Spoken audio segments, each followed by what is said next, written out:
Saya ada cucu yang disable. Bila kita fikir apa kita nak buat dengan dia. Upah tanya anak-anak lah nak buat apa. Dia fikirkan nak buat restoran.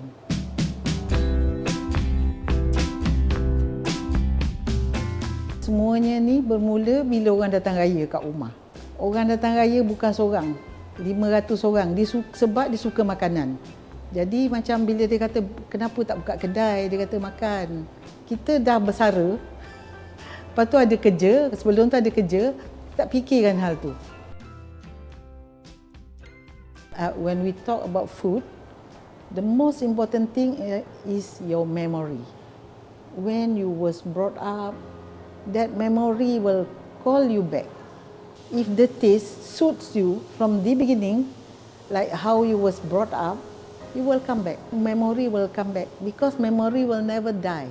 Don't forget, even though siapa yang masak untuk you tu dulu dah meninggal, you always ingat dia orang ada je dengan kita.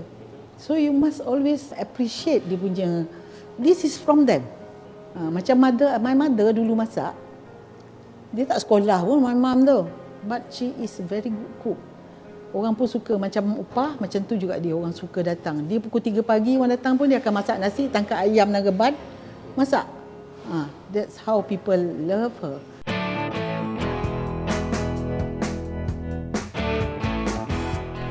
Menu-menu makanan di Hayyan Huda yang utama adalah daging salai, masak lemak cili padi.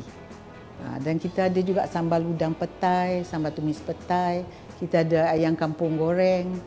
Banyak dia orang akan cakap Opah, masa Opah bermula tu umur 66. Sebab dalam hidup Opah tak rasa apa pun yang lambat. Tiada apa yang terlambat dalam hidup. Hidup adalah menjalani. Kita pun dijemput nak buat restoran tu. Proses belajar. Belajar macam mana nak buat kedai makan yang sebenar. Macam mana nak preserve barang, nak order barang, nak tengok kualiti barang, macam mana nak simpan.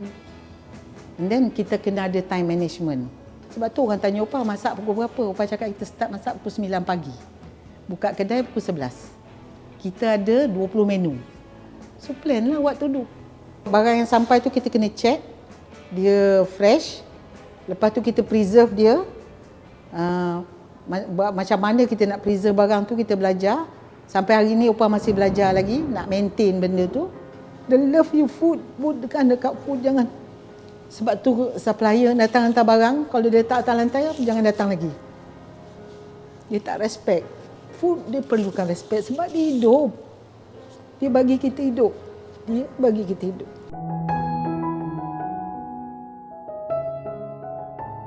Sebenarnya yang dah harapan Opah lah. Banyak yang dah disampaikan oleh anak-anak sendirilah. And at the same time kita cuba ke arah franchise. Harapan Opah kalau orang yang datang tu dia datang dengan satu kepuasan lah. We want the best for the customer.